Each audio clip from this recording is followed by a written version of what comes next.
कुछ चीजें जो आपने अभी तक ऑब्जर्व कर ली होंगी, जैसे पहले जो हमने असाइनमेंट दिया था उसमें कुछ निगेटिव एंगल भी थे, लाइक साइन -120 या साइन -30, साइन -40, ऐसा। तो पहले मैं निगेटिव एंगल के बारे में थोड़ा बहुत बात कर लेता हूँ, फिर उसके बाद आगे बढ़ेंगे हम लोग। तो जैसे देखो, sine of -theta, cos of -theta and tan of -theta. इसके अलावा साइन के बदले साइन का जस्ट उल्टा, बेसिकली कॉसेक -थीटा,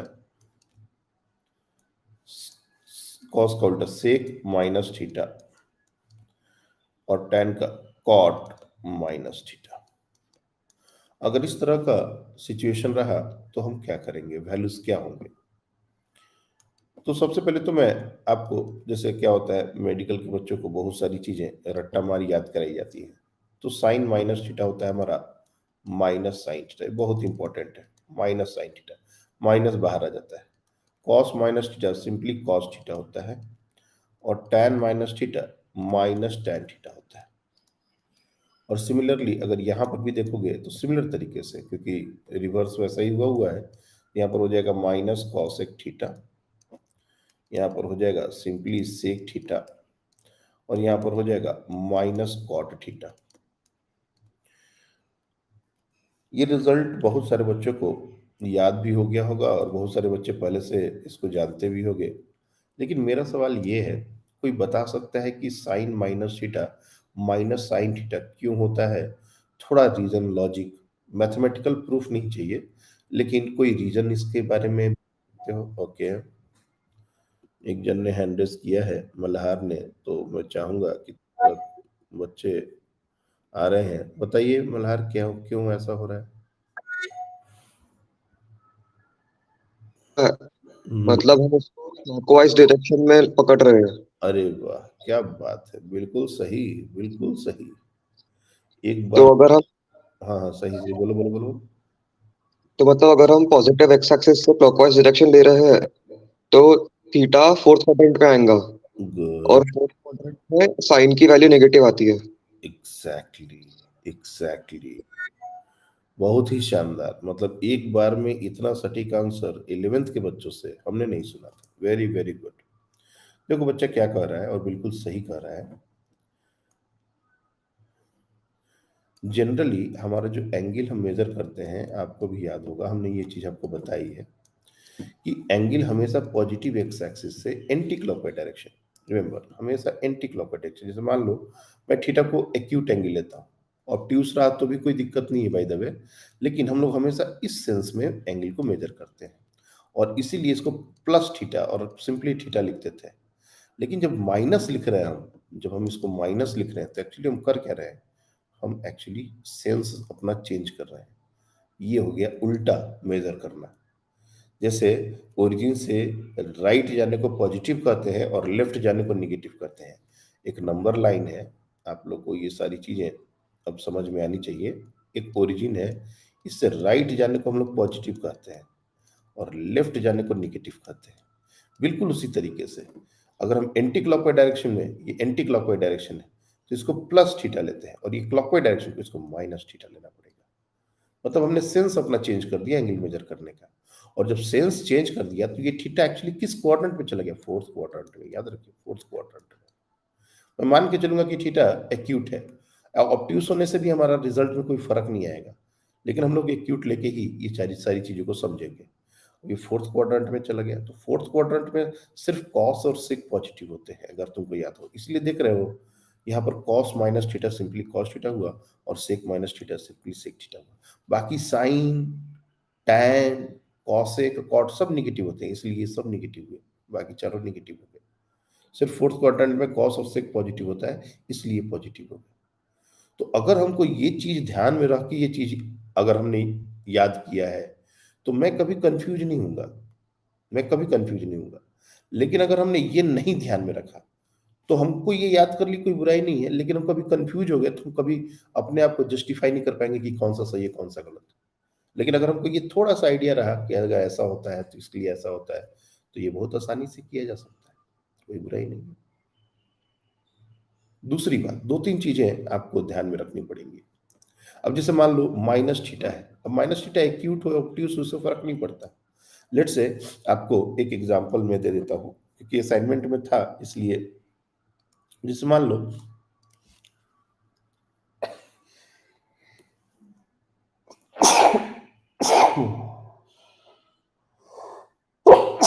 उसके उसमें जैसे मान लो साइन -120, इसको सीधे तुम माइनस साइन 120 लिख सकते हो। अब ये साइन 120, ये माइनस बाहर हो गया, छोड़ो। अब साइन 120 का वैल्यू निकालना हमने तुमको सिखाया है, उसको निकालो, जैसे तरीके से निकालना है निकालो। हमको पता है ये सेकंड क्वाड्रेंट में है, 180 -60 करेंगे, ऐसा वैसा सब। तो इसका वैल्यू आ जाएगा √3/2, और ये माइनस है तो ये पूरी वैल्यू हो जाएगी -√3/2। एक बार जब आपने माइनस बाहर निकाल दिया, जो भी निकलना है, तो उसके बाद अब जो बाकी का एंगल है उसका तो कैलकुलेशन हमको पता ही है, हम लोग कर ही लेंगे। तो इस तरीके से हम लोग कोई भी निगेटिव एंगल का भी वैल्यू निकाल सकते हैं। कुछ और बातें फॉर्मूला पर जाने से पहले, जो अब तक हमने जो पढ़ा है उसमें कुछ बारीकियां अब हमको सीखनी है। जैसे एक तो ये हुआ, दूसरा एक होता है स्मॉल एंगल अप्रोक्सीमेशन। फिजिक्स में उसका बहुत जरूरत है, बहुत बार उसको हम यूज करते हैं। हम बहुत अच्छे से तो अभी प्रूफ नहीं करेंगे, क्योंकि उसका प्रूफ के लिए अपने को रेडियन वगैरह का वैल्यू चाहिए होगा, रेडियन का डेफिनेशन चाहिए होगा, और हमने रेडियन पढ़ाया नहीं है। मैं वो सारी चीजें नहीं एक्सप्लेन करना चाहता, और उस पर बातें नहीं करना चाहता जो हमने तुमको सिखाया नहीं है। मैं सिर्फ उन्हीं पर ज्यादा बातें करता हूँ जो हमने तुमको सिखाया है। जिस दिन समय आएगा, जिस दिन हम लोग सिलेबस के बारे में आगे बढ़ेंगे और जिस दिन सब चीजें होंगे, तो हम कनेक्ट कर देंगे कि देखो यहाँ पर ऐसा था तो ऐसा था। तो स्मॉल एंगल अप्रोक्सीमेशन, इसको कहते हैं स्मॉल एंगल अप्रोक्सीमेशन।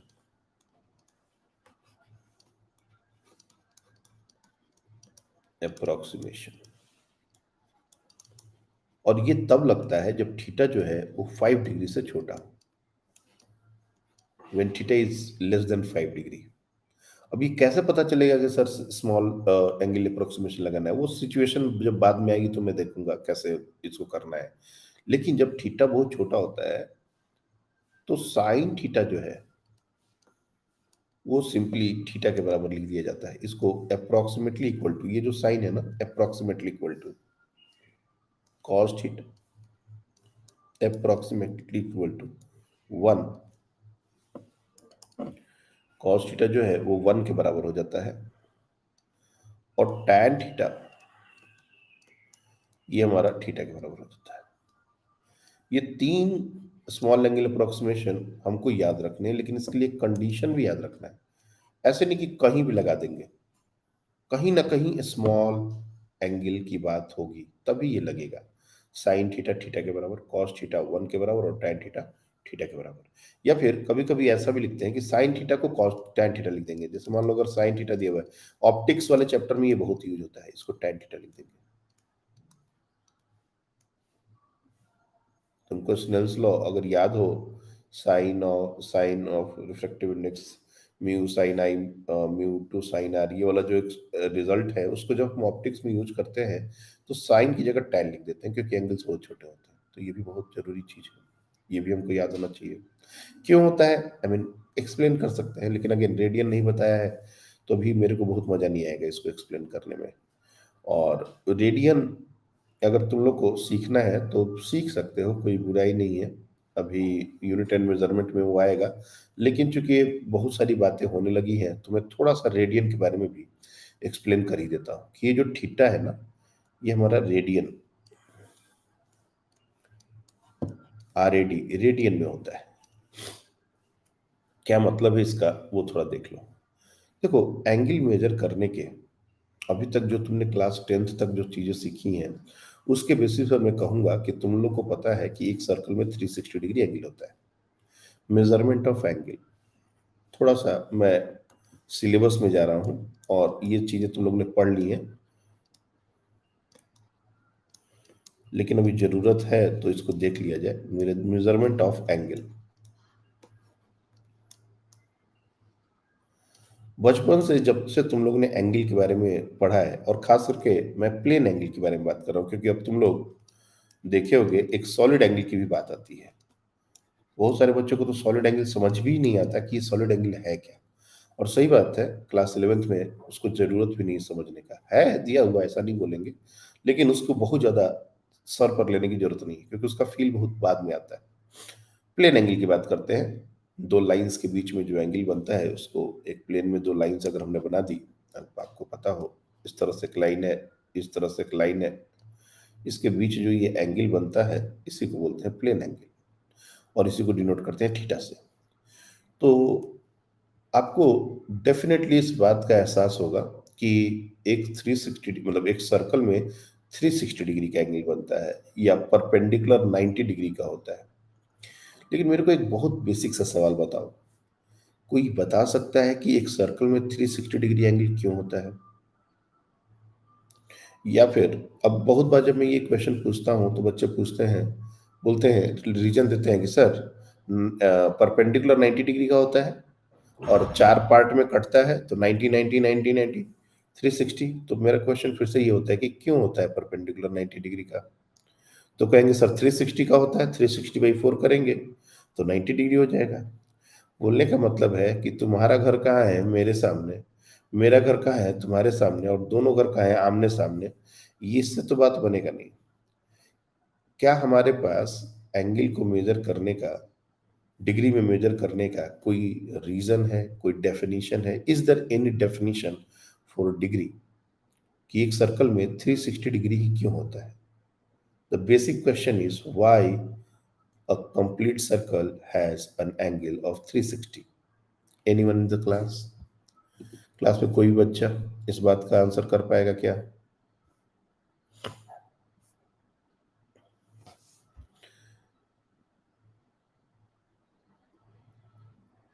कभी क्यूरियोसिटी नहीं हुई जब एंगल पढ़ रहे थे तो एक सर्कल में, एक लाइन में 180 डिग्री एंगल होता है, एक सर्कल में 360 डिग्री एंगल होता है, जब ये टीचर ये बताते हैं कि उस समय, ओके आफिया, बच्चे आप माइक अनम्यूट कर सकते हो, ऐसा मुझे लगता है, देखो तो करके भी देखो तो, हाँ हुआ तो है अनम्यूट। चलो कुछ आंसर करिए। सर मे बी क्योंकि उसका जो पूरे आर्क का मेजर है वो 360 है, अब वही वही तो सेंट्रल एंगल का भी एक मेजर मिनट एक मिनट, 360 है। 360 क्यों है? तो पूरे आर्क का मेजर 360 मतलब कैसे, नहीं समझ आया। Why that is 360?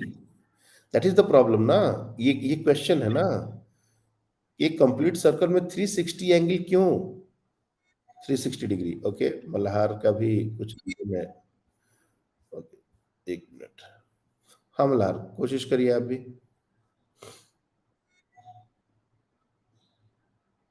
पूरा घूमना पड़ता है, मतलब उसको 360 डिग्री से पूरा रोटेट होना पड़ता है। अरे तो 360 ही क्यों? मेरा क्वेश्चन तो ये है, 400 क्यों नहीं, 100 क्यों नहीं, राउंड फिगर क्यों नहीं? और कोई नहीं? मतलब देखो, हम लोग का क्लास इंटरेक्टिव होना चाहिए, और माइक नहीं काम कर रहा था तो डेफिनेटली मैं उतना ज़्यादा इस बात को मतलब प्रमोट नहीं कर रहा था। लेकिन अब जैसे जैसे हम लोग का माइक वाला इशू अगर खत्म होगा तो हर बच्चे को कुछ ना कुछ रिप्लाई तो करना पड़ेगा। जितना ज़्यादा तुम मुखर होकर क्लास में बोलते हो उतना ही ज़्यादा तुम्हारा नॉलेज ही बढ़ता है, और उतना ही ज़्यादा मेरे को कॉन्फिडेंस आता है कि बच्चे सही सीख रहे हैं।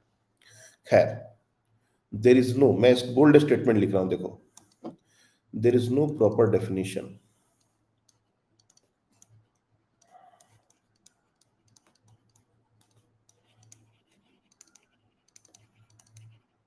of degree।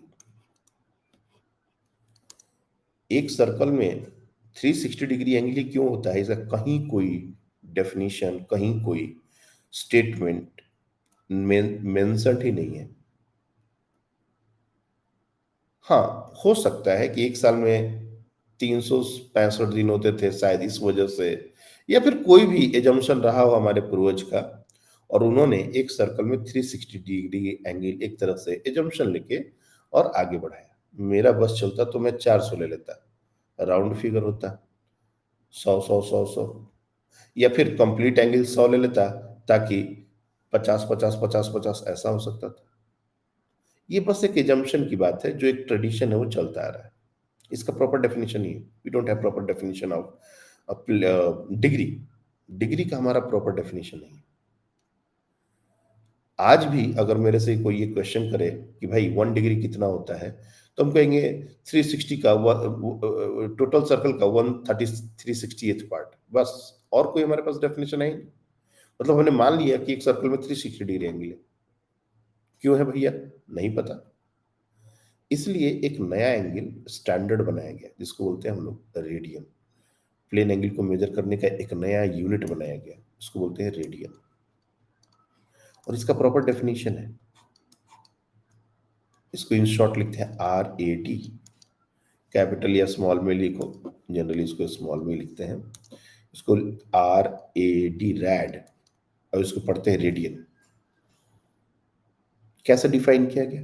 देखो, पहले डेफिनेशन इसको समझो अच्छे से, उसके बाद फिर बहुत सारी बातें इसमें कनेक्ट हो जाएंगी। मान लो ये 2 लाइन है, कितनी बड़ी है आई डोंट नो, दोनों बराबर है, अलग अलग लेंथ की है, उससे फर्क नहीं पड़ता। और इसके बीच का ये जो एंगल है, इसको हमको मेजर करना है। और इसको किससे मेजर करना है? रेडियन में मेजर करना है। तो कॉन्सेप्ट क्या कहता है कि आप अपने मन से कोई भी एक रेडियस का, एक सर्कल ड्रॉ करने की कोशिश करो एज अ सेंटर, ये सेंटर की तरह, और कोई एक सर्कल ड्रॉ करने की कोशिश करो। पूरा जरूरत नहीं है, सिर्फ यहां से यहां तक। तो हमको पता है कि ये जो चीज है, this is the part of a circle. ये जो पार्ट आया है, इसको बोलते हैं part of a circle, and that is called arc. This is a part of a circle, part of a circle. और इसका आर्क लेंथ हम लोग लेते हैं L। आर्क लेंथ इसको ले लेते हैं हम लोग L। वो एक कर्व, ये पूरी जो कर्व वाली लाइन है उसका लेंथ है, इसको हमने L से डिनोट किया। और ये जो रेडियस हमने लिया था, इसको हमने R से डिनोट किया। तो ये जो थीटा है, थीटा इन रेडियन, डिफिनीशन क्या है देखो, थीटा इन रैड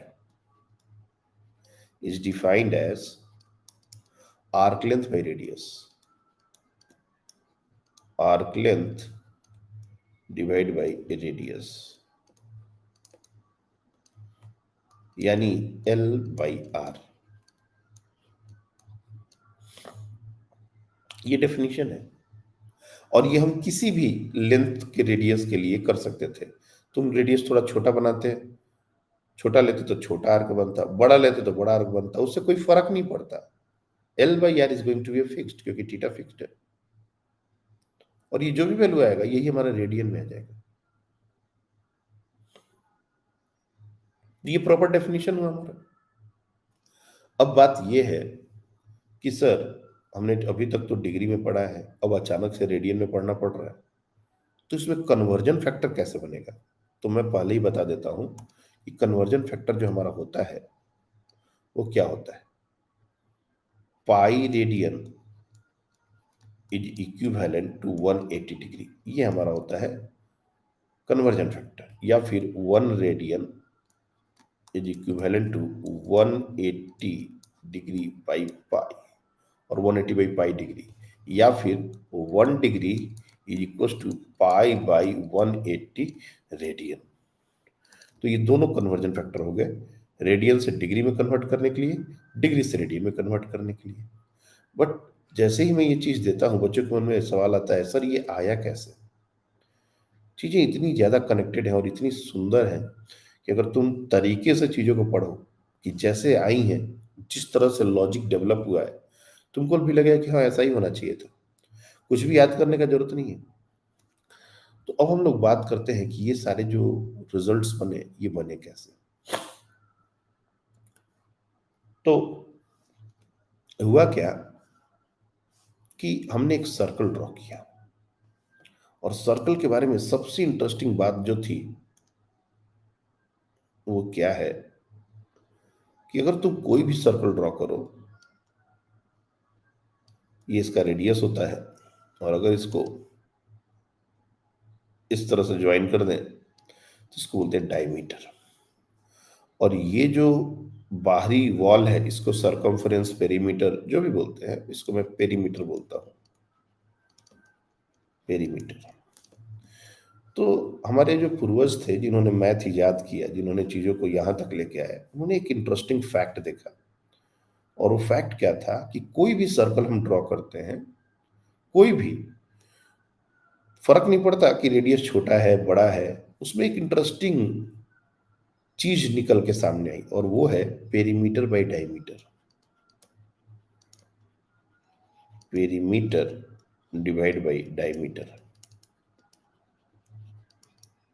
इनका जो रेशियो है हमेशा एक फिक्स्ड वैल्यू आता है, फिक्स्ड वैल्यू।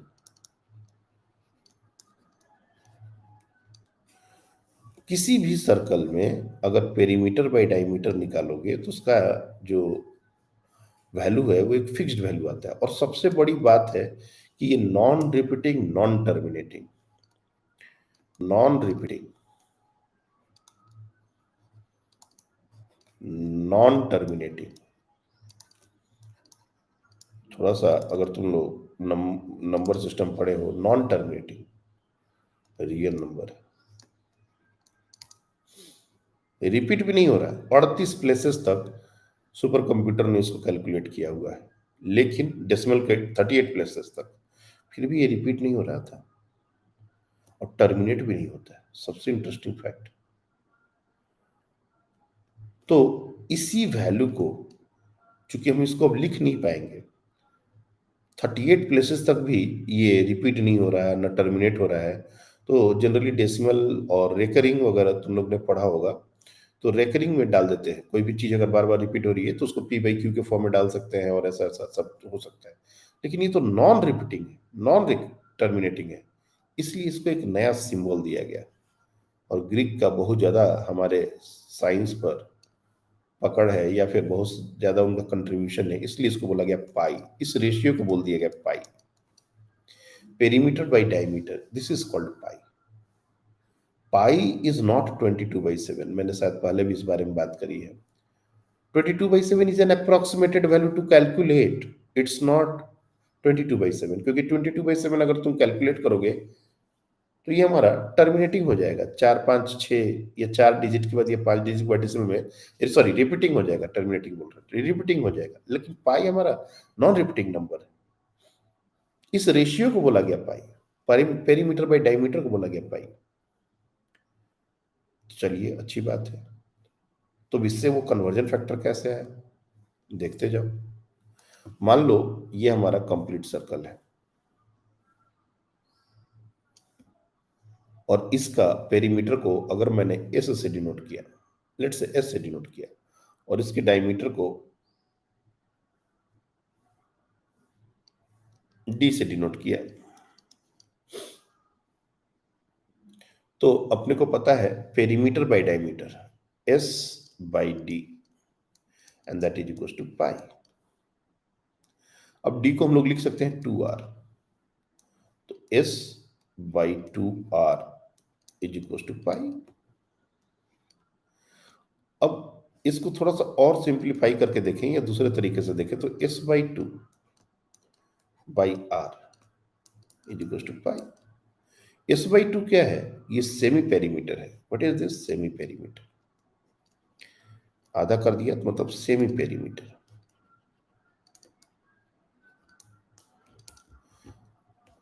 तो अगर मैं इस पूरे पार्ट को किसी भी एक हाफ को ले सकते हैं, ये भी तो एक आर्क ही है, ये this is also an arc, तो this length is s by 2, arc length by radius, arc length by radius, और इसका वैल्यू कितना है? पाई। लेकिन डिग्री में हमको पता है कि ये जो कंप्लीट एंगल होता है, एक लाइन पर जो एंगल बनता है वो 180 डिग्री के बराबर होता है। डिग्री में तो ये 180 के बराबर होता है। इसका मतलब यही से हमारा पाई रेडियन, क्योंकि वो एंगल पाई के बराबर है रेडियन में, s by 2 that is the arc length, this is basically arc length, ये हमारा आर्क लेंथ हो गया। और ये हमारा रेडियस हो गया, आर तो रेडियस है ही, तो आर्क लेंथ बाई रेडियस, यही तो डेफिनेशन था कि कोई भी एंगल कितना बन रहा है दो लाइन के बीच में, तो हम एक सर्कल ड्रॉ करेंगे और आर्क लेंथ बाई रेडियस करेंगे, जो भी वैल्यू आएगा वही हमारा रेडियन में वैल्यू आएगा। तो ये बेसिकली रेडियन है, ये रेडियन पाई रेडियन। लेकिन लाइन में एक 180 डिग्री एंगल का बनता है, ये तो हमने ट्रेडिशनली पढ़ते आया है। इसका मतलब कि पाई रेडियन यहीं से हमारा 180 डिग्री के बराबर आ गया, और ये सारे कन्वर्जन फैक्टर जो है वो वैलिड हो गए। अब ये सारे कन्वर्जन फैक्टर हम लोग यूज करने वाले हैं अपने कैलकुलेशंस के लिए। तो कभी भी देखोगे 11-12 की किताबों में डिग्रीज को कम लिखते हैं, भले ही तुमने कोई असाइनमेंट हमने दिया है उसमें भी डिग्री वगैरह लिखे हुए हैं, डिग्री कम लिखा जाता है। पाई के टर्म्स पे सारे एंगल लिखे जाते हैं। जैसे मैं कुछ बताऊंगा आपको कि अगर मान लो 30 डिग्री है, जो स्टैंडर्ड एंगल है उनको अपन बहुत जल्दी से देख लेते हैं। 45, 60, 90, ये जो एंगल है, तो चूंकि 1 डिग्री कन्वर्जन फैक्टर क्या है हमारा, 1 degree is equal to pi by 180। तो 30 डिग्री को तुम अगर रेडियन में कन्वर्ट करना चाहोगे तो कितना हो जाएगा, पाई बाई 180 इंटू 30, तो ये हो जाएगा पाई बाई 6। और याद रखना कि रेडियन में कभी भी ऐसा ऐसा सिंबल, ऐसा डिग्री वाला टाइप का नहीं देते, ये गलत है। पाई बाई 6 सिंपली, ऑलरेडी तुम कुछ देर के लिए नहीं भी लिखोगे तो चलेगा, लेकिन पाई बाई 6। उसी तरह से जब इसको कैलकुलेट करोगे तो ये आ जाएगा पाई बाई 4, इसको कैलकुलेट करेगा पाई बाई 3, और ये पाई बाई 2। ये सब रेडियन के वैल्यूज, रेडियन में वैल्यूज है। तो बहुत सारे ट्रिग्नोमेट्रिक रेशियो ये सब में जो एंगल की बात होती है,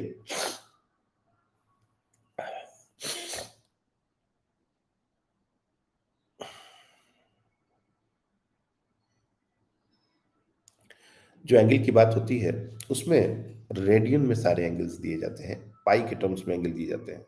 अब कोई भी एंगल, ऐसा नहीं कि सिर्फ एक्यूट एंगल की बात कर रहा हूं, तुम ऑब्ट्यूज एंगल में भी कन्वर्जन कर सकते हो। जैसे 120 डिग्री, मैं सारे नहीं करूंगा, क्यों करूंगा, तुम लोग कर पाओगे, इससे ये कोई बड़ा बात नहीं है। तो 180 इंटू 120,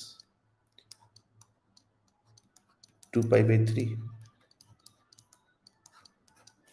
इस तरह से हम कोई भी एंगल को कन्वर्ट कर सकते हैं, और मैक्सिमम एंगल इसलिए हमको रेडियन में दिए जाते हैं। तो किसका प्रॉपर डेफिनेशन है, और इंटरेस्टिंग फैक्ट क्या है देखो। अब इससे और क्या फायदा हुआ, बहुत फायदे हैं। रेडियन का एक फायदा नहीं है। जैसे मान लो तुमको कोई पूछता है कि एक आर्क बनाया हमने नेट से, ये एक आर्क है और ये एंगल बन रहा है 60 डिग्री, और ये एक सर्कल का आर्क है, ये सर्कल का आर्क है। इसका लेंथ बताओ, एल कितना होगा बताओ। तो जनरली अभी तक बच्चे जो कैलकुलेट करते थे वो क्या करते थे, एक सर्कल का टोटल जो लेंथ होता है वो होता है 2 पाई आर, और ये 60 डिग्री है।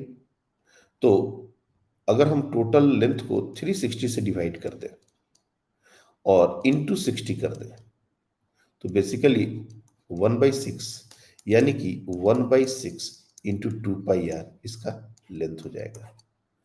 जबकि ये बहुत सही नहीं है। बहुत सही नहीं मतलब कि हम उल्टा काम कर रहे हैं। एक्चुअली हमको करना कैसे चाहिए मैं बता रहा हूं।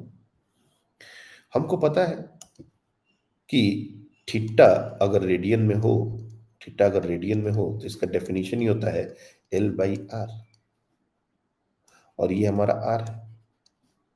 और अगर हमने थीटा 60 डिग्री लिया हुआ है तो उससे कोरस्पॉन्डिंग रेडियन में वैल्यू कितना होता है, तो पाई/3 इज इक्वल टू L/R। तो डायरेक्ट में L का वैल्यू क्यों नहीं निकाल रहा, पाई/R/3, जो कि यहां पर कैलकुलेट करोगे तो वही आएगा पाई/R/3 और पाई/3R। अगर एक क्वार्टर सर्कल की बात करें, एक क्वार्टर सर्कल की बात करें लाइक दिस, ये और ये 90 डिग्री है, तो चूंकि एक 1/4 हमको अगर इसका लेंथ निकालना है, ये लेंथ निकालना है, चूंकि ये 1/4 है, तो हम लोग 1/4 इंटू 2 पाई आर ऐसा करें, इससे बेटर है, ये हम लोग अभी तक करते आए हैं, जूनियर क्लासेस में ऐसी चीजें सिखाई जाती हैं। लेकिन अगर हम इसको थोड़ा ध्यान दें, 90 डिग्री है और 90 डिग्री कॉरस्पॉन्डिंग रेडियन कितना होता है, पाई/2। तो मैं डायरेक्ट अगर लिखूं पाई/2 इज इक्वल टू ये arc length by radius L/r, तो एक ही लाइन में मेरा L जो है वो πr/2। और कायदे से ये जो 2πr हमारा पेरीमीटर का जो फॉर्मूला बनता है ना, पेरीमीटर ऑफ सर्कल, ये भी इसी डेफिनेशन से आता है। क्योंकि कंप्लीट सर्कल 2 पाई रेडियन का एंगल बनाता है। Complete circle is also like a part of circle, उसको भी एक पार्ट ही मान सकते हैं। तो arc length by radius and ये कंप्लीट एंगल है 2 पाई, तो एल हमारा हो जाएगा 2 पाई। मतलब आर्क लेंथ निकालना है तो बस एंगल को तुम रेडियन में निकाल लो और रेडियस से मल्टीप्लाई कर दो, काम खत्म है। तुमको किसी से डिवाइड मल्टीप्लाई करने का जरूरत नहीं है। हाँ, एक बोल्ड स्टेटमेंट यहां पर बना रहे, in a complete circle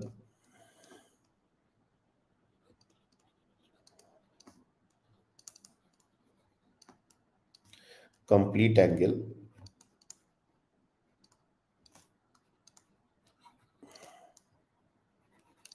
will be of 2 पाई।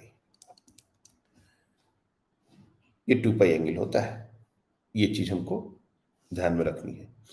अब तुम किसी का भी, जैसे मान लो कोई भी आर्बिट्ररी एंगल आ गया, एक मैं आर्बिट्ररी एंगल लेता हूं जिस जो 360 का इंटीग्रल मल्टीपल या फिर फ्रैक्शन में नहीं है। जैसे मान लो 130 डिग्री, 130 डिग्री, और बोला गया कि ये एक सर्कल ऐसे हमने ड्रॉ किया है। सपोज ये एक सर्कल है, यहां से यहां तक हमको इसका लेंथ चाहिए, रेड पार्ट है इसका लेंथ चाहिए।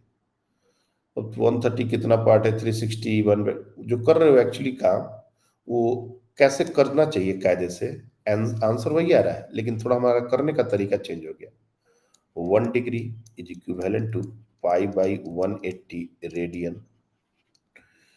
तो 130 डिग्री अगर हमारे पास है तो this is equivalent to π/180 into 130।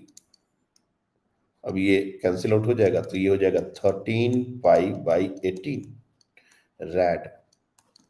और जो भी एंगल होगा रेडियन में, ये हमारा थीटा है, और हमको पता है theta is equal to L/r होता है। तो हमको L अगर निकालना हो तो हम क्या करेंगे, सिंपली r थीटा कर देंगे। थीटा हमने रेडियन में निकाला हुआ है, तो बस आर्क लेंथ, और सीधे मैं लिखता हूं arc length is equal to 13π/18 into r हो गया। एक बार जब हमने एंगल को रेडियन में कन्वर्ट कर दिया तो आर्क लेंथ निकालना कोई बड़ी बात नहीं है। तो ये होता है हमारा एंगल मेजर करने का एक्चुअल तरीका, जो प्रॉपर डिफाइंड है। अब इसी में कभी कभी क्वेश्चन पूछा जाता है कि अच्छा बताओ 1 रेडियन क्या होता है, what is 1 radian. That is also very interesting. 1 radian is equivalent to how much, degree. अगर मान लो डिग्री में पूछा जाए तो, या फिर इसको डिफाइन कैसे करेंगे, 1 रेडियन है क्या। तो हम लोग को रेडियन के डेफिनेशन से ये बात समझ में आ जाएगी, theta is equal to L/r। कभी अगर हमने L को R के बराबर कर दिया, हो सकता है ना, L is equal to R, arc length अगर रेडियस के बराबर हो जाए तो वो जो एंगल सेंटर पर बनाएगा उसी को बोलते हैं हम लोग 1 रेडियन। तो इसको मैं प्रॉपर एक बार डिफाइन कर दूं, अगर 1 रेडियन को, if arc length become equal to radius of the circle,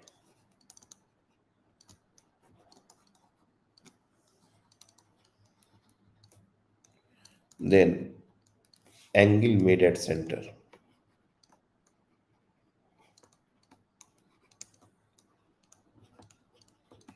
is termed as 1 radian. ये हमारा 1 रेडियन के बराबर होता है। डायग्राम से कैसे इसको थोड़ा देखा जाए, देखो मान लेते हैं ये हमारा R है और ये हमारा R है, और हमने ये आर्क को भी R ही ले लिया। मैं कलर चेंज कर देता हूँ। ये जो लेंथ है, ये कर्व वाला, ये भी हमारा आर ही हो गया। तो ये जो एंगल बन रहा है ये 1 रेडियन हो जाएगा। डिग्री में कैसा होगा?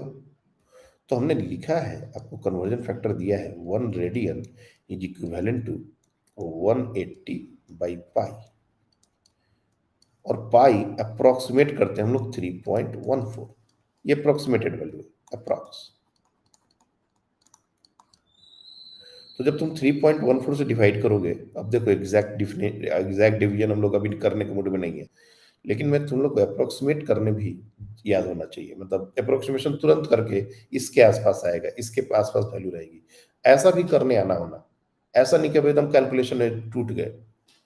अब ये पाई 3 के बराबर होता तो 60 होता, 3 से थोड़ा बड़ा है, तो ये लगभग 57 डिग्री आता है। Is not exact also. तो ये जो वैल्यू है ये नियरली 57 डिग्री के आसपास आती है। तो 1 radian is equivalent to 57 degree, decimal में आएगा, अप्रोक्सीमेटेड वैल्यू है ये। तो ये सब छोटी छोटी बातें हैं जो हम लोग को, खैर ये तो हम लोग को यूनिट एंड मेजरमेंट में भी पढ़ना था, तो पहले मैंने सोचा था वही पढ़ा देंगे, लेकिन अब हम धीरे धीरे बहुत जल्दी सिलेबस में इन करने वाले हैं। मैं एक बात और तुम लोग को बता दूं, जो बच्चे भी क्लासेस में ज्वाइन हैं, बहुत सारे बच्चे तो अभी भी ज्वाइन नहीं किए हैं, सिलेबस को लेकर कभी परेशान मत होना। मैं जानता हूं कि आकाश में सिलेबस थोड़ा आगे चल रहा है, क्योंकि वो लोग बेसिक मैथ्स नहीं पढ़ाते, तो हो सकता है कि जब तक हम लोग यूनिट एंड मेजरमेंट में जाएं तब तक वो मोशन इन 1D भी खत्म कर दे, ऐसा हो सकता है। बट उससे अपने को परेशान होने की जरूरत नहीं है। जो भी चीजें आपकी क्लास में सिखाई जा रही हैं, आप उसको जितना सीख सकते हो सीखना है। ऐसा नहीं है कि नहीं वहां पर बिल्कुल भी नहीं सीखना, क्योंकि तो सर तो सिखाएंगे ही। ये भी एक अच्छा स्ट्रेटजी है टू बी ऑनेस्ट, बट मैं इसको भी प्रमोट नहीं करूंगा। आप उसमें क्लास में अगर जाते हो, बैठते हो, तो वहां पर भी चीजों को सीखने की कोशिश करो, और फिर जब दोबारा हम इसको करेंगे तो तुमको जो भी डॉट्स हैं उनका कनेक्टिंग हो जाएगा, वो पूरा कनेक्ट हो जाएगा, वो पूरा जो नॉलेज है तुम्हारा वो सॉलिड हो जाएगा। क्यों होता है, कैसे होता है, ये सारी बातें तब और अच्छे से समझ में आ जाएंगी। और अगर तुमने इस बात को लेके इग्नोर कर दिया कि नहीं क्लास में क्या समझ आ रही है, तो सर पढ़ाएंगे और अच्छे से सिखा देंगे हमको, इसमें भी कोई बुराई नहीं है। लेकिन क्या पता कि एक बार हमने बताया और उसमें तुम पूरा जो इंफॉर्मेशन वो ले पाओ या नहीं ले पाओ। और 2-3 महीने, मतलब तुम्हारा पहला जो AITS आने से पहले, उससे भी पहले रादर 2 महीना नहीं, 1 महीने मैक्सिमम, जून एंड तक हम लोग मैक्सिमम सिलेबस मैच कर लेंगे। जैसे अभी मई चल रहा है, जून एंड तक सिलेबस लगभग मैच हो जाएगा। तब तक थोड़ा बहुत आगे पीछे हो सकता है, तो इसके लिए पैनिक नहीं होना है, क्योंकि हमने जितने दिन तुम लोग को मैथ सिखाया है उतने दिन आकाश में तो मैथ नहीं सिखाया है। हो सकता है कि बल्हार का सिलेबस ज़्यादा लैग ना करे, लेकिन बाकी जो आकाश वाले बच्चे हैं उनका सिलेबस का थोड़ा सा इश्यू बन सकता है। तो भी हम कोशिश करेंगे, क्योंकि जब हम लोग सिलेबस पर जाएंगे ना, तो हम लोग का सिलेबस बहुत फास्ट मूव करेगा। अब जैसे रेडियन ही देखो, रेडियन हमने आज डिस्कस कर दिया, तो जब यूनिट एंड मेजरमेंट में रेडियन आएगा तो उसको डिस्कशन का जरूरत ही नहीं है। तो ऐसी बहुत सारी चीजें हमने अब डिस्कस कर दी हैं कि जब हम फिजिक्स में जाएंगे तो वहां पर वो तुमको ज्यादा टाइम लेगा ही नहीं। काइनेमेटिक्स में ग्राफ, हमने ग्राफ अलग से तुमको डिस्कस कर दिया। मोशन इन 1D में बहुत सारे जो ग्राफ वाले क्वेश्चंस होते हैं, ग्राफ वाली चीजें होती हैं, वो अब तकलीफ नहीं देंगी। डिफरेंशिएशन इंटीग्रेशन, बहुत बार काइनेमेटिक्स में ही डिफरेंशिएशन इंटीग्रेशन की बात आती है, हम लोग उसको प्रॉपर डिस्कस कर लेंगे डिफरेंशिएशन इंटीग्रेशन। तो जब काइनेमेटिक्स में वो आएगा तो तुमको बिल्कुल भी तकलीफ नहीं देगा, जल्दी जल्दी होगा। इसलिए सिलेबस को लेकर परेशान होने का जरूरत नहीं है। हाँ, हम वापस आते हैं अपने पुराने डिस्कशन पर जो हम लोग कर रहे थे। रेडियन तो बात का बात है, ये हम लोग यहाँ पर आए थे कि अगर एंगल छोटा हो तो स्मॉल एंगल अप्रोक्सीमेशन, अगर एंगल निगेटिव हो तो ये रीजन। एक और चीज जो तुमको ध्यान देनी है, 2-3 चीजें, उसके बाद मैं फिर से फॉर्मूले पर आ जाऊंगा। वो ये कि अभी तक तुमने एक चीज अगर गौर किया हो कि साइन ऑफ एनी एंगल, चाहे वो 50 डिग्री हो, 150 हो, 1050 हो, ये कभी भी +1 और -1 इससे बाहर नहीं जाता। मतलब बोलने का है कि अगर मैं एक स्टेटमेंट लिखता हूं, ध्यान से देखना, -1 इज लेस और equal than sine of theta is less और इक्वल देन 1। क्या मतलब है इस लाइन का? इस लाइन का ये मतलब है बच्चे कि अगर हम साइन ऑफ एनी एंगल निकालें, जो भी अभी तक हमने कैलकुलेशन किया, बड़े बड़े एंगल ले लो, छोटे छोटे एंगल ले लो, जो कर लो, sine of any angle is never going to be less than -1 and never going to be greater than +1। यानी कि साइन थीटा का वैल्यू -1 से +1 के बीच ही लाई करता है ऑलवेज। तुम सोच के देखो, कहीं पर भी अगर तुम लोग ने कैलकुलेशन किया होगा तो याद करो, कभी ऐसा आया है मौका कि साइन थीटा 2 हो गया, साइन थीटा 4/3 हो गया? ऐसा नहीं होता। और सिर्फ साइन के बारे में ये बात नहीं ट्रू नहीं है, कॉस के बारे में भी यही बात ट्रू है। Cos of any angle is always less और इक्वल देन 1।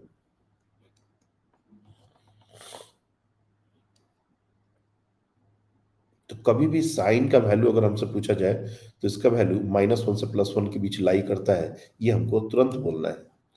मिनिमम वैल्यू अगर कभी साइन का पूछा जाए तो मिनिमम वैल्यू हो जाएगा -1। मैक्सिमम वैल्यू अगर पूछा जाए तो ये हो जाएगा +1। सिमिलरली ये कैरी फॉरवर्ड हो जाएगा यहां पर भी। कॉस थीटा के बारे में भी यही बात है, मिनिमम वैल्यू -1, मैक्सिमम वैल्यू +1। दोनों के लिए ये बात ट्रू है।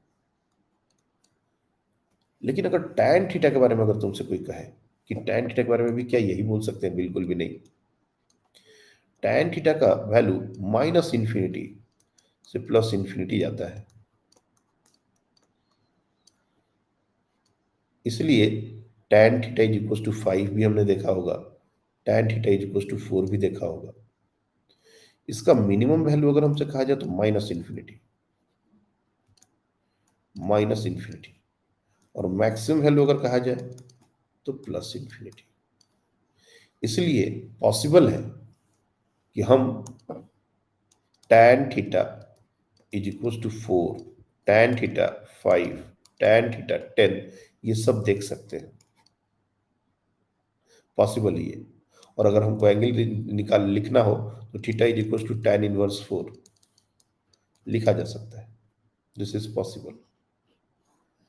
लेकिन अगर तुमको कभी भी ऐसा रिजल्ट आने लगा, मान लो कैलकुलेट करके तुम निकाल रहे हो और साइन थीटा 2 आ गया, कॉस थीटा 4/3 आ गया, तो ये सरासर गलत है, याद रखना। नहीं हो सकता, ऐसा हो ही नहीं सकता कभी। साइन थीटा 2 के बराबर नहीं हो सकता, मतलब तुमने कुछ गलती कर रहे हो। तो साइन थीटा और कॉस थीटा के वैल्यू -1 से +1 के बीच लाई करते हैं, चाहे थीटा कुछ भी हो। और tan थीटा, क्योंकि मोस्टली हमको यही 3 चाहिए, और कॉस से को हम लोग ज़्यादा वैल्यू नहीं करते, क्योंकि फिजिक्स में यही 3 बहुत बहुत काम आते हैं। तो tan -∞ से +∞ जा सकता है, लेकिन साइन और कॉस -1 से +1। एक और इंटरेस्टिंग बात है, देखो तुम लोग ने साइन के वैल्यूज को थोड़ा ध्यान से देखो।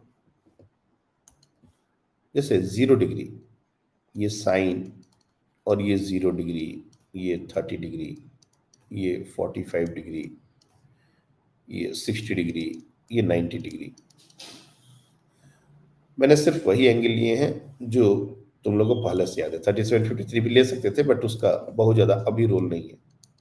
मैं क्या बोल रहा हूँ, जैसे जैसे ये थीटा है, ये थीटा है, जैसे जैसे थीटा बढ़ रहा है, साइन थीटा के वैल्यूज को एक बार थोड़ा रियलाइज करने की कोशिश करो।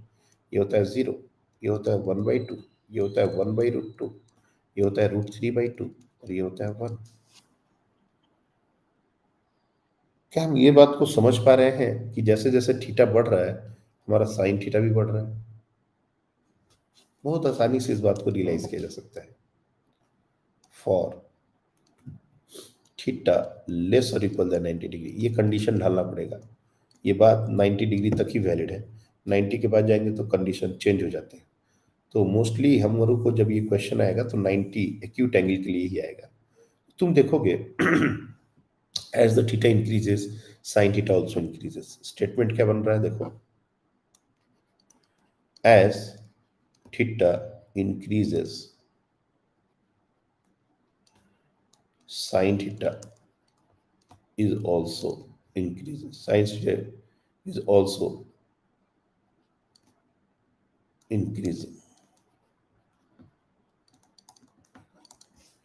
थीटा बढ़ने के साथ साइन थीटा भी बढ़ रहा है, तो हम लोग बोलते हैं फॉर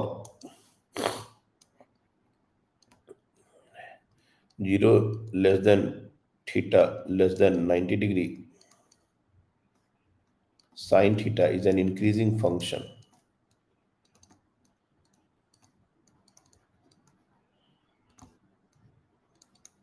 इंक्रीजिंग फंक्शन मतलब रूल,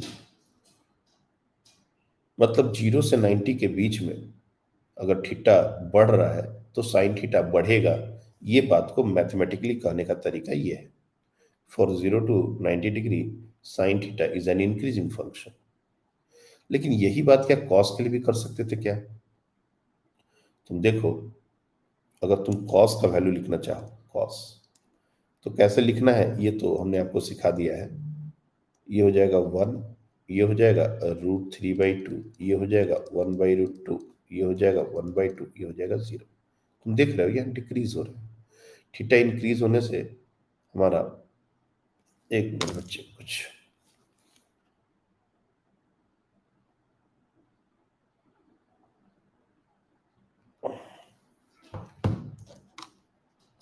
तो sine theta is increasing function,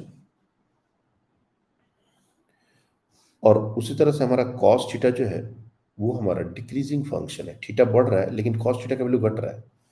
तो इसी तरीके से एक स्टेटमेंट अगर कॉस थीटा के लिए बनाना हो तो बना सकते हैं, for this range cos theta is decreasing function। इसका भी फिजिक्स में कभी कभी जरूरत पड़ता है। और अगर tan थीटा को तुम रियलाइज करो, जैसा हमने किया है, tan थीटा को भी कर सकते हैं। tan 0 का वैल्यू 0 होता है और 90 का वैल्यू इन्फिनिटी होता है, और tan थीटा भी इंक्रीजिंग फंक्शन होता है। तो मैं डायरेक्ट लिख दे रहा हूँ, उसको करने की जरूरत नहीं है। For this range 0 to 90 degree tan theta is also increasing function है।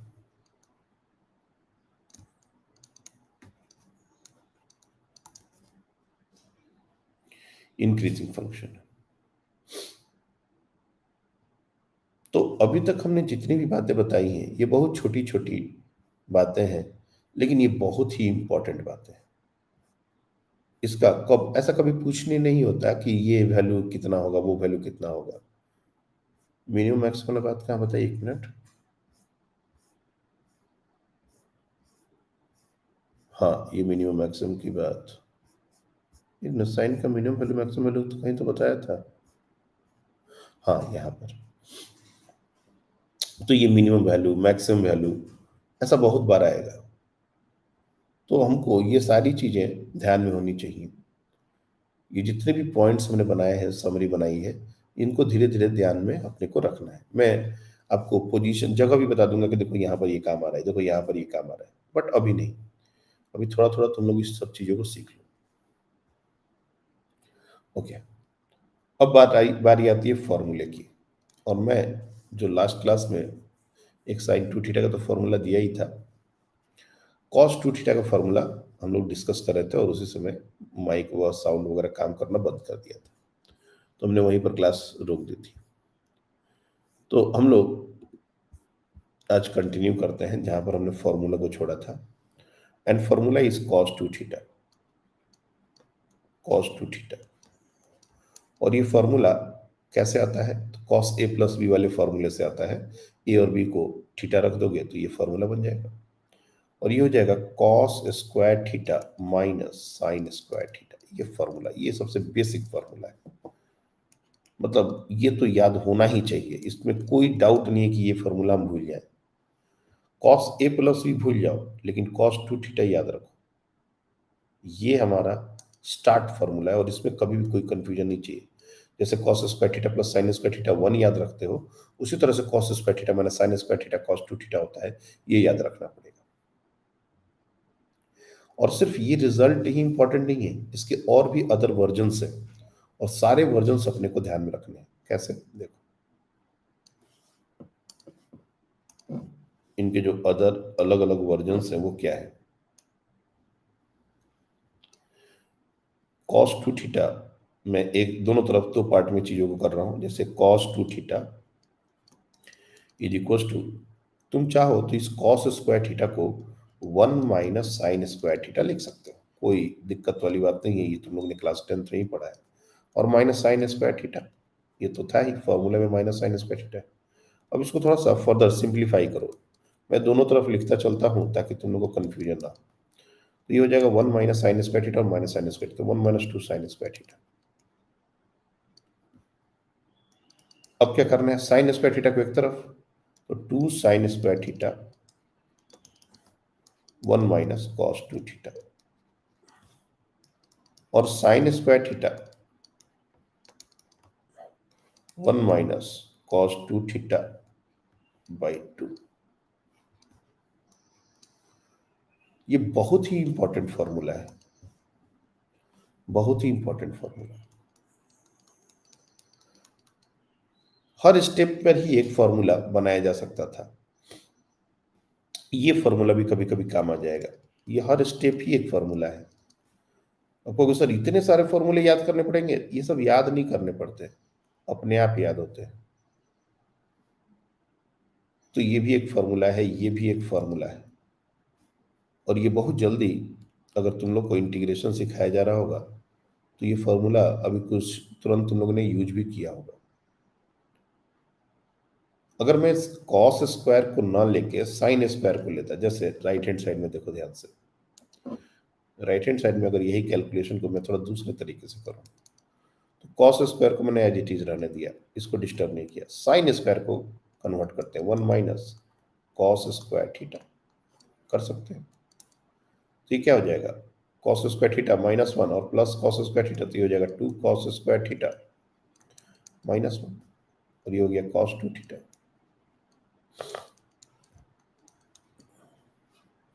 अब 2 कॉस स्क्वायर थीटा क्या हो जाएगा, 2 कॉस स्क्वायर थीटा हमारा हो जाएगा 1 प्लस कॉस टू थीटा, और final expression cos square theta is equal to 1 plus cos two theta by 2। तो जैसे साइन स्क्वायर थीटा का वैल्यू आया, वैसे ही कॉस स्क्वायर थीटा का भी वैल्यू आ गया in terms of cos two theta. और मैं तुम लोग को अभी के लिए थोड़ा सा हिंट दे देता हूं, वैसे तो मैंने इंटीग्रेशन नहीं पढ़ाया है, लेकिन ये फॉर्मूला कहाँ काम आ जाएगा। सबसे पहले जो काम आएगा वो इस तरह का सिचुएशन कभी हो, sign square theta d theta अगर तुमको ये निकालने के लिए दे दिया जाए, या फिर कॉस स्क्वायर थीटा, ये बहुत इंपॉर्टेंट क्वेश्चन है, डी थीटा। जिस दिन भी इंटीग्रेशन पढ़ोगे उसी दिन, मैं अभी के लिए कुछ नहीं कर रहा, इसको बोलते हैं इंटीग्रेशन। ये जो लिखा है ना इंटीग्रेशन, शायद तुम लोग जानते होगे थोड़ा बहुत इसके बारे में, नहीं जानते हो तो भी कोई दिक्कत नहीं है। ये कैलकुलेट करने के लिए जब हमको दिया जाता है, या फिर ये कैलकुलेट करने के लिए जब हमको दिया जाता है, तो हमारे पास कोई और उपाय नहीं है सिवाय इस बात के कि इसको हम इस फॉर्म तरीके से लिख दें, इसको हम इस तरीके से लिखें, और इसके बाद इंटीग्रेशन थोड़ा सिंपल हो जाएगा। अगर डायरेक्टली साइन स्क्वायर थीटा और कॉस स्क्वायर थीटा का इंटीग्रेशन करोगे तो ये हो नहीं पाएगा, तो वहां पर ये फॉर्मूला काम आता है। तो ये दोनों फॉर्मूले बहुत ही इंपॉर्टेंट है। एक और बात जो है कि जैसे मैंने कॉस टू थीटा को cos square theta minus sign square theta लिखा हुआ है, बच्चे इसको समझ जाते हैं, लेकिन अगर हम कॉस ऑफ थीटा ये लिखें तो बच्चे इस बात को ये नहीं समझ पाते कि cos square theta by 2 minus sign square theta by 2 ऐसा लिखा जा सकता है। मेरा जो ओरिजिनल फॉर्मूला था वो क्या था, ओरिजिनल फॉर्मूला था कॉस टू थीटा, और ये हमारा है cos square theta minus sign square theta, ये हमारा फॉर्मूला है। अगर मैंने इस टू थीटा को हाफ कर दिया तो ये भी तो हाफ हो जाएगा और ये भी तो हाफ हो जाएगा, इसलिए इससे ये आना कोई बड़ी बात नहीं है। कल जैसे मैंने बताया था, और ये बहुत बार, जैसे साइन टू थीटा, मैं फिर से इसको डिस्कस कर देता हूं। ये हमने फॉर्मूला निकाला था 2 साइन थीटा कॉस थीटा, ये सबको समझ में आता है, याद हो जाता है। लेकिन जैसे ये साइन थीटा पर बात आती, किसी को ये बात का ध्यान नहीं रहता कि 2 sine theta by 2 cos theta by 2 ऐसा भी लिखा जा सकता है। क्यों भाई? तो जब ये 2 थीटा थीटा हुआ तो ये थीटा और ये थीटा भी थीटा बाई 2 हो जाएंगे, हाफ हाफ हो जाएंगे। और ऐसे और भी बहुत सारे फॉर्मूले बन सकते हैं, लेकिन हमको ये लॉजिक दिमाग में होना कि ऐसा भी हो सकता है। ऐसा नहीं कि बस अपन cos 2 थीटा रट्टा मार के याद करके बैठे हैं और बाकी तुमको कुछ नहीं आता, ऐसा थोड़े ना चलेगा काम। तुमको रिलेट करके चीजों को याद करना है, ऐसे ही आंख बंद करके रट्टा मार ज्ञान नहीं। तो साइन 2 थीटा कॉस 2 थीटा, अब टैन उसकी भी कभी कभी जरूरत पड़ जाती है। टैन ए प्लस भी क्या है और उसके रिलेटेड फॉर्मूले क्या है वो भी देख लेते हैं। चलिए देखा जाए।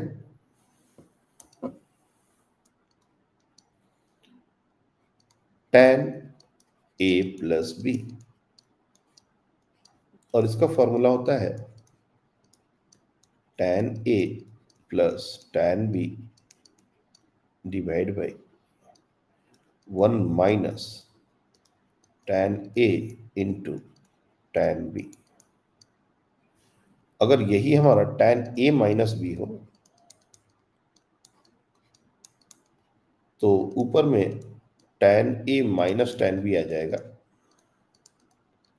और नीचे में 1 plus tan A into tan B हो जाएगा। जैसे मैंने कहा कि ये सारे फॉर्मूले के प्रूफ अवेलेबल हैं, बट तुम लोग मैथ्स के बच्चे हो नहीं और हम मैथ के टीचर भी नहीं हैं, इसलिए ना ही हम प्रूफ बताने में इंटरेस्टेड हैं और ना ही तुमको इसमें सीखने में इंटरेस्ट दिखाना चाहिए। क्योंकि अगर यही सारे प्रूफ और एक एक चीज अगर हम करते रह गए तो हम मैथ्स में ही पढ़ते चले जाएंगे, फिजिक्स तो कभी स्टार्ट भी नहीं होगा।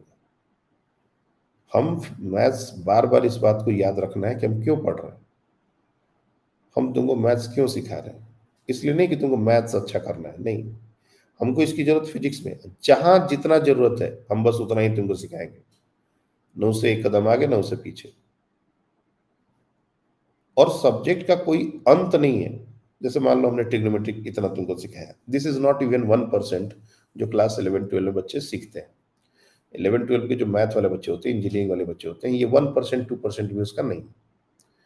अब किसी का बच्चे का इंटरेस्ट आ गया कि सर ट्रिग्नोमेट्री बड़ा मजा आ रहा है इसको, अब उसने क्या किया, 11-12 की कोई मैथ्स की किताब निकाली और लगा ट्रिग्नोमेट्री करने। पूरा ट्रिग्नोमेट्री करते करते 2-3 महीने भी निकल सकते हैं और बहुत कुछ है सीखने को, लेकिन क्या वो हमारे काम का दायरा हुआ? नहीं, that is a just waste of time. क्योंकि हम जिस एग्जाम को टारगेट करके ये सारी चीजें पढ़ रहे हैं उसमें हमको चाहिए तो ट्रिग्नोमेट्री, लेकिन ऐसा भी नहीं कि अब पूरा पूरा ट्रिग्नोमेट्री तुम पढ़े जा रहे हो। कैलकुलस जैसे मान लो डिफरेंशिएशन इंटीग्रेशन, हमने जितना तुमको सिखाया बच्चे को इंटरेस्ट आ जाता है, डिफरेंशिएशन में मजा आ रहा है सर और करेंगे, और लेके पूरा क्लास 11-12 की किताब बैठ गया है डिफरेंशिएशन करने के लिए। अरे भैया तुमको अगर मैथमेटिक्स में ही करना था तो फिर इंजीनियरिंग कर लेते, फिर मेडिकल क्यों करना?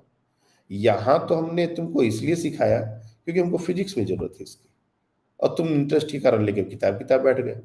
इसलिए किताब लेके नहीं बैठना है तुमको, जो भी छोटा मोटा हम असाइनमेंट देते हैं उतने से ही काम बन जाएगा। अब सर ट्रिग्नोमेट्री पढ़ा रहे हैं लेके पूरा किताब ट्रिग्नोमेट्री का बैठ गए, सर कैलकुलस पढ़ लेंगे लेके कैलकुलस किताब बैठ, ये सब मेडिकल के बच्चे नहीं करते, नॉनसेंस बात है सारी। इंजीनियरिंग के होते हैं हम खुद ही तुमको रिकमेंड करते हैं कि भाई ये कर लो वो कर लो, लेकिन तुम लोग मेडिकल में पढ़ो, मेडिकल के लिए प्रिपेयर कर रहे हो, मेडिकल में हमको जितनी चाहिए चीजें बस उतने से ही काम निकालो, क्योंकि ये डेस्टिनेशन है ही नहीं अपना, इस पर कभी क्वेश्चन नहीं आएंगे। ये जो फिजिक्स में आएगा तो क्वेश्चन आएंगे और वो बस इतने से ही बात बन जाएगा, उसमें आगे जाने की जरूरत ही नहीं। अब इस रिजल्ट से ये जो रिजल्ट है हमारा, फिर से एक रिजल्ट बन सकता है, ए और बी को बराबर कर दो थीटा के बराबर, तो ये हो जाएगा tan 2 थीटा और ये हो जाएगा tan theta plus tan theta 2 tan theta divide by 1 minus tan square theta.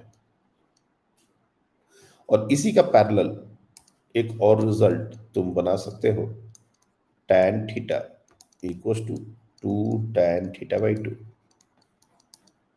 Divided by 1 minus tan square theta by 2। तो ये जो रिजल्ट बार बार मैं थीटा से थीटा बाई 2 पर जा रहा हूं, 2 थीटा से थीटा पर आ रहा हूं, अब ये दिमाग में बैठना पड़ेगा। तुमको एक ही फॉर्मूला याद करना है, लेकिन जरूरत पड़े तो इसको ही लिखना है। तो ये हमारे sine cos tan A plus B के फॉर्मूले हैं जो कि बहुत फ्रिक्वेंटली यूज होते हैं। इसके अलावा भी फॉर्मूले हैं, 2-3 और फॉर्मूले मैं तुमको अभी दूंगा, उससे ज्यादा नहीं दूंगा, बहुत हो जाएगा। साइन 3 थीटा,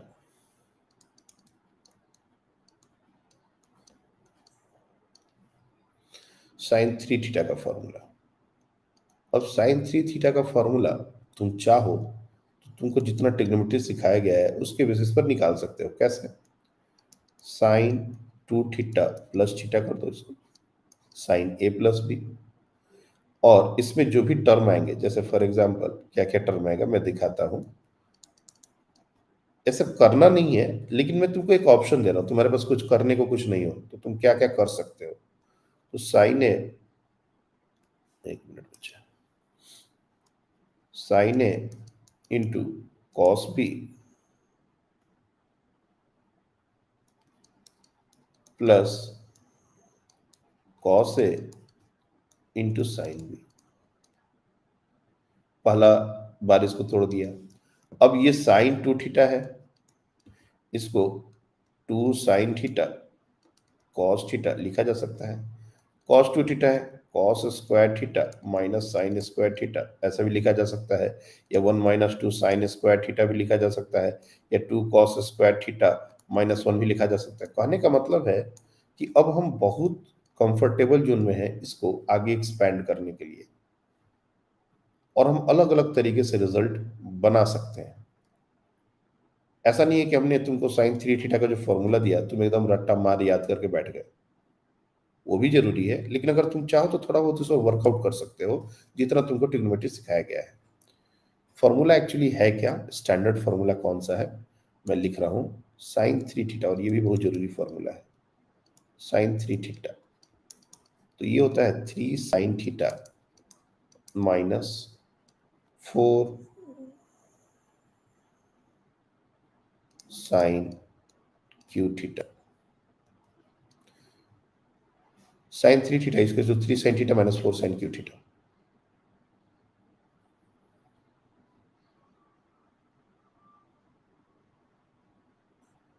माइनस ही होता है ना, 3 साइन थीटा,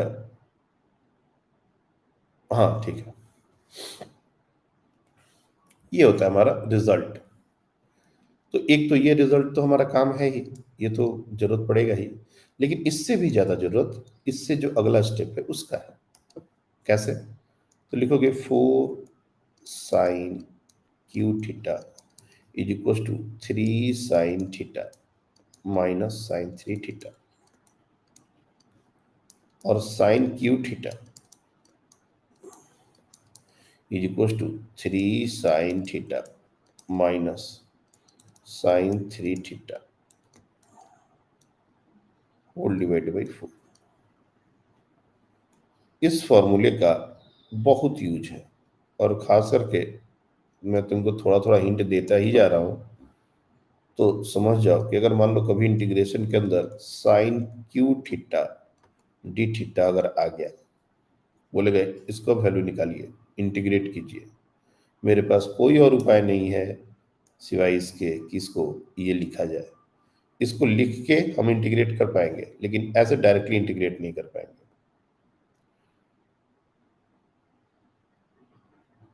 उसी तरह से जैसे cos 3 थीटा है, उसी तरह से sin 3 थीटा है, उसी तरह से cos 3 थीटा भी है, cos 3 थीटा। तो ये होता है 4 cos Q theta minus 3 cos theta. इसको भी, ये तो फॉर्मूला है ही, लेकिन इससे जो दूसरा रिजल्ट बनेगा वो भी हमारे लिए इंपॉर्टेंट है। इसमें हम कॉस क्यू थीटा की वैल्यू निकाल देते हैं। तो यहां से cos cube theta is equal to cos 3 theta plus 3 cos theta whole divide by 4, ये आ जाता है। And this is again a very important result. Integration में ये भी हमारा काम आ जाएगा। जब भी तुमको अगर इस तरह का इंटीग्रेशन आ जाए, cos cube theta d theta, ये वैल्यू निकालने के लिए तो इसको इससे ये जो रिजल्ट है इसे ट्रांसफॉर्म करना पड़ेगा। तो ट्रिग्नोमेट्री के अभी तक जितने भी फॉर्मूले हमने दिए हैं, इतना हमको मिनिमम याद होना चाहिए। ये मिनिमम है, मैं तुमको सिर्फ मिनिमम ही बताता हूँ। फिजिक्स के लिए जो मिनिमम रिक्वायरमेंट है, ट्रिग्नोमेट्री में मैक्सिमम बातें अब हमने कंप्लीट कर ली हैं। एक दो और बातें जो हम लोग को करनी है वो क्या है, देखो अभी हमारा टाइम है, चलो अच्छी बात है।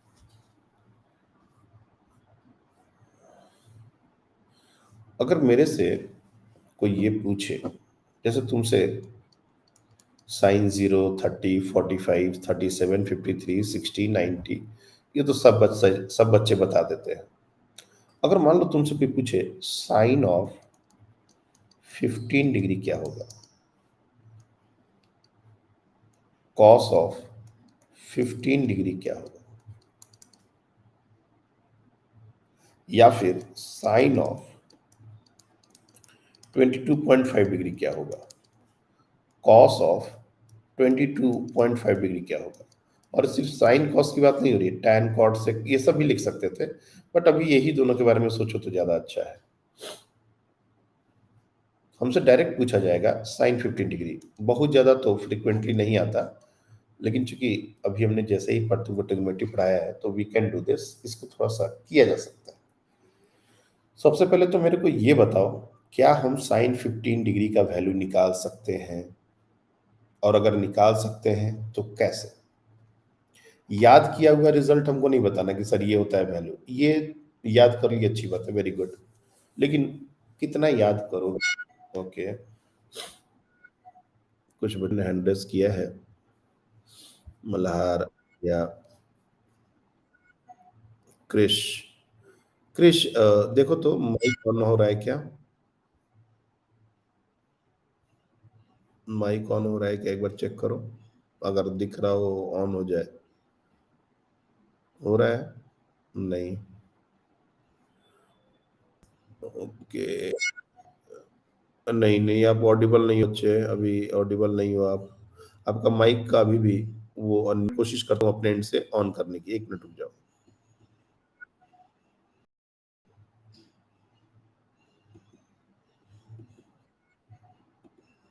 हाँ अब ट्राई करो तो माइक ऑन करने का, अभी ऑन नहीं हुआ है आपका माइक, और मैं अलाउ कर रहा हूँ कि अनम्यूट कर लो, लेकिन हो नहीं रहा है वो, कुछ तो इश्यूज हैं, मैं बोल रहा हूँ। ठीक है, अब और भी बच्चों से मैं लेता हूँ। उम्म, कृष्णा, आप बताओ कुछ, माइक अनम्यूट हो जा रहा हो तो बताओ।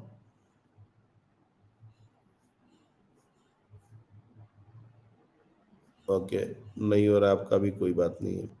चलिए आद्या आप ट्राई किए, आपका माइक अनम्यूट हो रहा है। हाँ अनम्यूट हुआ, चलिए बताइए कैसे करेंगे।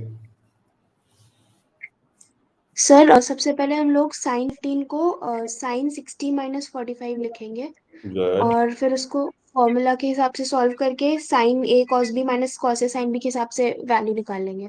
वेरी वेरी गुड, बहुत ही बढ़िया आंसर है। देखो साइन 15 को करने के बहुत सारे तरीके हैं।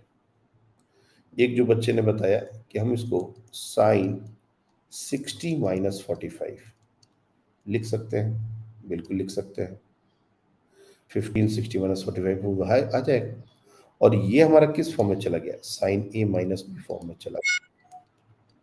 और इंटरेस्टिंग बात क्या है कि हम लोग को 60 डिग्री का भी वैल्यू साइन 60 या कॉस 60 और 45 डिग्री का वैल्यू, दोनों वैल्यूज पता है।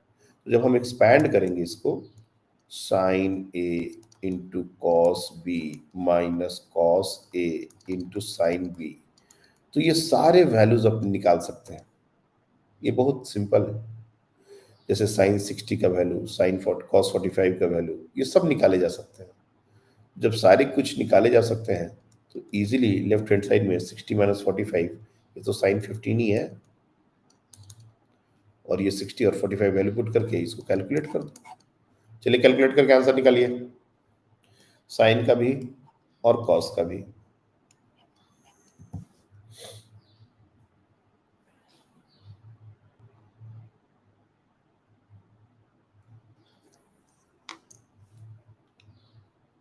सब लोग इसको अप्रोच करिए और आंसर तक लेके आइए।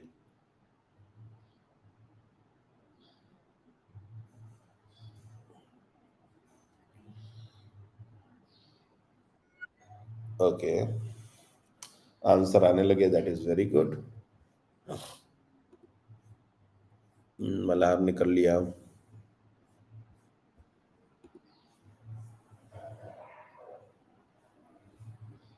बाकी बच्चे भी जल्दी से कंप्लीट कीजिए इसको, that is not a very good question. Okay, और भी बच्चे कर रहे हैं, दैट इज गुड गुड।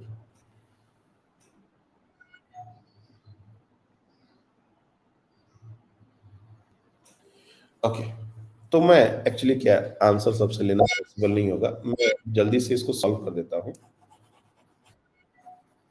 इसको जल्दी से मैं सॉल्व कर देता हूँ, फिर तुम लोग मैच कर लो आंसर कितना आ रहा है, वो हो जाएगा। तो sine 15 degree is equal to sine 60, मैं एक बार लिख देता हूँ, into cos 45 minus cos 60 into sine 45। तो देखोगे साइन 60 हमारा होता है √3/2, और ये होता है, सॉरी, ये होता है इंटू 1/, थोड़ा सा लैग हो रहा है, नेट का शायद इश्यू है, 1/√2 माइनस कॉस 60 डिग्री 1/2 इंटू 1/√2। तो तुम देखोगे 2√2, ये एलसीएम आ जाएगा, ऊपर में ये √3 और यहाँ पर -1, तो फाइनल इक्वेशन में आ जाएगा √3 - 1 डिवाइड बाई 2√2। ये हमारा पूरा वैल्यू हो गया। ये साइन 15 डिग्री का वैल्यू है, √3 - 1 डिवाइड बाई 2√2। उसी तरह से cos 15 का भी वैल्यू निकाल सकते थे, कोई बुराई नहीं है, we can also find cos 15। ऐसे ही cos 60 - 45 कर देंगे, cos into cos sin into sin भी ऐसे करके निकाल सकते हो उसकी वैल्यू।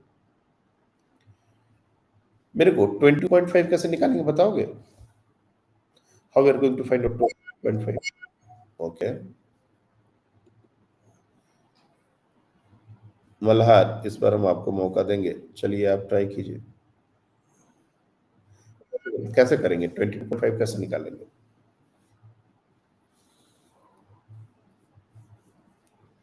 हाँ, डिग्री को इक्वेशन में, तो हमें पता है sine square of theta is equal to √1 minus cos 2 theta by 2। बस बस, बढ़िया बढ़िया, बस उसमें वो डाल दिया तो आ जाता। गुड, कॉस 2 थीटा का वैल्यू हमें पता है। यस। देखिए, जब भी इस तरह के एंगल्स आते हैं तो हमको थोड़ा सा आउट ऑफ द बॉक्स सोचना चाहिए। ऐसे नहीं कि अब 22.5 कैसे करेंगे, क्या 22.5, ध्यान से देखो, 22.5 इंटू 2, ये कुछ ऐसा वैल्यू आ रहा है जो हमको पहले से पता हो। यस, 45 डिग्री का वैल्यू पता होता है। और कुछ देर पहले अगर तुम देखो, यहाँ पर हमने जब रिजल्ट cos 2 थीटा का दे रहे थे तो उस समय sign square theta 1 minus cos 2 theta by 2, ये हमने फॉर्मूला दिया था, और यहाँ पर स्टार लगा के बोला था कि ये बहुत इंपॉर्टेंट फॉर्मूला है। बस इसी फॉर्मूले को तुम ध्यान से देखो एक बार। यहाँ पर फॉर्मूला क्या था, मैं फिर से लिख रहा हूँ। फॉर्मूला है sine square theta is equal to 1 minus cos 2 theta by 2। अब भले ही हमको 22.5 का वैल्यू नहीं पता हो, लेकिन 45 डिग्री का तो वैल्यू पता होता है। और अगर हमने थीटा को if theta is equal to 22.5 अगर हमने ले लिया, तो ये तो वैल्यू 2 थीटा है 45 हो जाएगा। और ये तो हमको कैलकुलेट करने आता है, ये तो आता है हम लोग को वैल्यू। तो डायरेक्टली हम क्या लिख सकते हैं, साइन स्क्वायर, और वही 22.5 मैं थीटा लिख रहा हूँ उसके बदले, तो ये हो जाएगा 1 माइनस 1/√2 होल डिवाइडेड बाई 2। और इसके बाद साइन थीटा कैलकुलेट करना कितना मुश्किल है, कर सकते हैं। इवन इसके पहले वाला भी जो डेटा था, ध्यान से समझो, ये 15 डिग्री भी हम कुछ इसी तरह से कर सकते थे।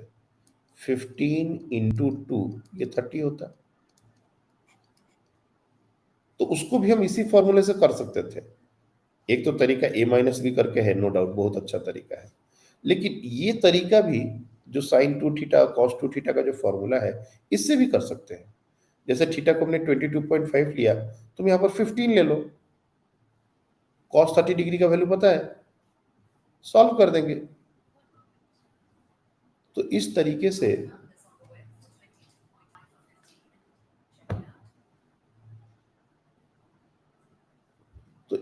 से हम लोग वैल्यूज निकाल सकते हैं। हमारे लिए ये सारे वैल्यू इंपॉर्टेंट नहीं है। मैं ऐसा नहीं कह रहा कि तुम सारे वैल्यूज ही निकाल जाओ, नहीं, दैट इज नॉट इम्पॉर्टेंट। कहोगे तो हम कुछ वो जो इम्पोर्टेंट जो वैल्यूज है वो निकाला हुआ ऑलरेडी है, मैं दूंगा, तुम लोग कोशिश निकाल के चेक कर सकते हो कि तुम्हारे रिजल्ट मैच कर रहे हैं कि नहीं। लेकिन हमको आना चाहिए, अगर कभी आ गया गलती से तो ऐसा नहीं कि हमने सरेंडर कर दिया कि नहीं।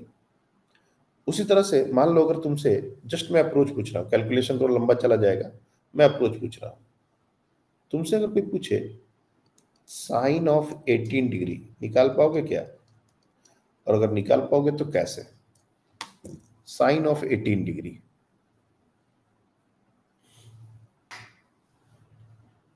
पहले सोचना है, फिर आंसर करना है। और मैं वैल्यूज में इंटरेस्टेड नहीं हूं, मैं सिर्फ ये जानना चाहता हूं कि कैसे करेंगे।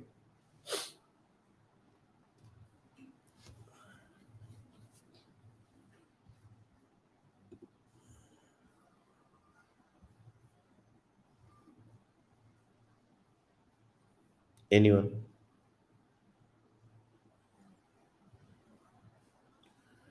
मल्हार को एक्चुअली 7:15 ही जाना होता है, इसलिए वो बच्चा निकल चुका है। अभी हम लोग 7:30 तक क्लास कर ले सकते हैं, क्योंकि रिकॉर्ड हो रहा है तो उसका मिस नहीं होगा। बताइए साइन 18 डिग्री कैसे कैलकुलेट करोगे?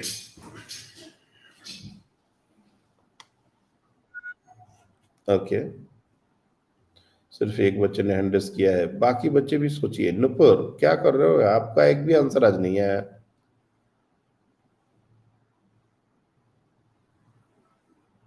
माइक तो अनम्यूट हो रहा है आपका, माइक तुमको लग रहा है आपका सही प्रॉपर काम कर रहा है, बट आवाज तो नहीं आई।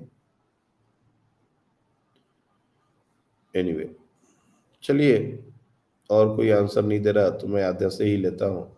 आप बताइए, आप ही बताइए। नहीं, आपकी आवाज नहीं आई थी, आपका माइक अनम्यूट हुआ था बच्चे, बट आपकी आवाज नहीं आई थी। आद्या ने ही हैंड रेस किया है, तो आद्या को ही हम एक बार मौका देंगे। चलो बताओ आद्या, कैसे करेंगे? साइन 18 डिग्री का वैल्यू कैसे निकालेंगे?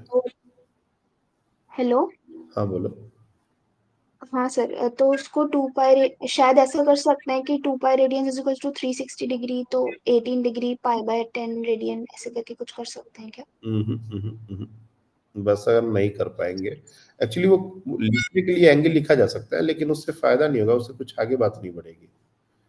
और कौन हैंड रेज कर रहा है? क्योंकि मेरे को और किसी का हैंड रेज नहीं दिख रहा है अध्याय के अलावा, और बार बार ये घंटे की आवाज आ रही है, मतलब कोई तो हैंड रेज कर रहा है। कौन कर रहा है? चलो कोई बात नहीं है, I mean, ये सब चीजें एकदम से क्लिक नहीं करती हैं। इसको क्या कर सकते हो, जैसे मैंने कहा था, थोड़ा सा आउट ऑफ द बॉक्स जाके सोचना पड़ता है। अगर तुम 18 डिग्री इंटू 5 कर दो, तो ये 90 डिग्री होता है, और इसका वैल्यू अपने को पता होता है। ये पता होता है। तब क्या करें? तब देखो तो साइन ऑफ 5 थीटा,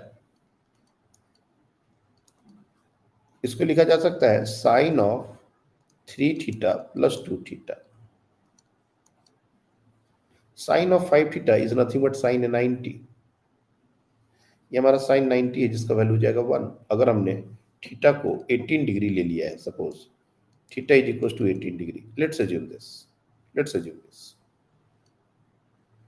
तो साइन 5 थीटा को हम लिख सकते हैं साइन 3 थीटा प्लस 2 थीटा, और ये साइन 5 थीटा 90 डिग्री के बराबर, इसको लिख देंगे 1, और लेफ्ट हैंड साइड में साइन इंटू कॉस भी, sine 3 theta cos 2 theta plus cos 3 theta sine 2 theta. अब साइन 3 थीटा का भी फॉर्मूला दिया गया है, कॉस 2 थीटा का भी फॉर्मूला दिया गया है, ये सारे फॉर्मूले गिवन है। अब उसमें और पहले पुट करेंगे, एक्सपैंड करेंगे, करते करते हम निकाल सकते हैं। ये बहुत लंबा कैलकुलेशन जाता है, तो अगर तुम्हारे पास कुछ भी करने को ना हो तो तुम इसको आगे प्रोसीड कर सकते हो। साइन 3 थीटा का फॉर्मूला डाल दो, कॉस 2 थीटा का फॉर्मूला डाल दो, और इस तरीके से तुम हर चीज को साइन ऑफ थीटा के टर्म्स में लाओ। Everything should be of the power of sine theta. Sine theta का पावर के फॉर्म में ये पूरा एक्सप्रेशन को लेके आना है। ना ही उस पर 2 थीटा होना चाहिए, ना ही उस पर 3 थीटा होना चाहिए, कुछ नहीं होना चाहिए, सिर्फ साइन थीटा होना चाहिए। ये किया जा सकता है। जैसे ये साइन 3 थीटा कितना है, 3 sine theta minus 4 sine cube theta, तो ये सब साइन थीटा के फॉर्म में आ गए। कॉस 2 थीटा को भी हम लोग साइन थीटा के ही फॉर्म में लिख देंगे। उसी तरह से इधर भी सब कुछ वैसे कर लेंगे, और साइन थीटा को मान लेंगे x। ये जो साइन थीटा है इसको हम मान लेंगे x। तो ये equation in one variable 3 degree 4 degree जो भी इक्वेशन बनेगा, 3 डिग्री इक्वेशन बनेगा, x से बन जाएगा, उसको सॉल्व कर देंगे। तो लंबा जाएगा, ऐसा नहीं बोल रहे जितनी आसानी से ये सब हुआ उतना आसानी से होगा, लेकिन मान लो बच्चे क्यूरियस होते हैं, टाइम होता है, कर रहे हैं सॉल्व, निकाल रहे हैं, कुछ कुछ इंटरेस्टिंग उनको कैलकुलेशन सीखने मिलेगा। तो ऐसा हम ये नहीं करें कि तुम 18 डिग्री का वैल्यू निकालो ही बैठ के, लेकिन अगर चाहो तो तुम इसके आगे प्रोसीड करके निकाल सकते हो। ट्रिग्नोमेट्री में मैक्सिमम बातें हमारी कंप्लीट हो चुकी हैं। जो शीट हमने भेजा था उसको आप लोग ने ट्राई कर लिया होगा, अगर नहीं किया है, कुछ बच गया है तो कर लो, क्योंकि इसके बाद मेंसुरेशन का एक और क्लास होगा। मेंसुरेशन की एक क्लास हमने दी थी पहले। अब क्या बात है? हाँ बोलिए, क्या बात है?